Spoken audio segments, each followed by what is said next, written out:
Kung inakala mo ngang dali lang para sa akin ang bumitaw, nagkamali ka. Maraming beses din akong nangamba, natakot at nalunod sa akalang baka hindi na ako makatagpo ng tulad mo. Ngunit sa tuwing sumasagi sa isip na katumbas ng pagbitaw ko ay ang paglaya mo sa pag-ibig na maraming pag-aalinlangan at di siguro. Nagawa kong tapusin ng tayo. Isinugal ko ang pagmamahal mo kahit pa batid kong maaari akong matalo. Sa simula pa lang, kita ko na kung gaano ka sa'kin kasigurado, kung gaano mo ako kamahal at kung gaano mo ako palaging pinipili.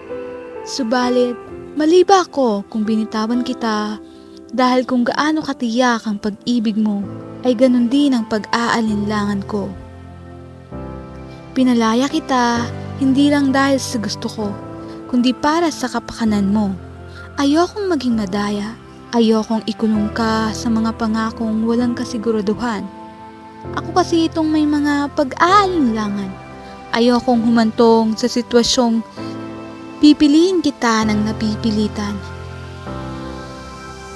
Ang nararapat sa'yo ay ang pag-ibig na nagkukusa, hindi ang may pag-aatubili at mas lalong hindi ang pinipilit, katulad ng pag-ibig ko. Hindi ako nagsisi at hindi ako magsisisi. Ang pagpapalaya sa pag-ibig mo ay sapat upang matagpuan mo ang taong kaya kang panindigan hanggang dulo. Bagay na di ko nagawa ng tayo. Patawad kung di ako naging sigurado. Paalam kung di tayo umabot hanggang dulo.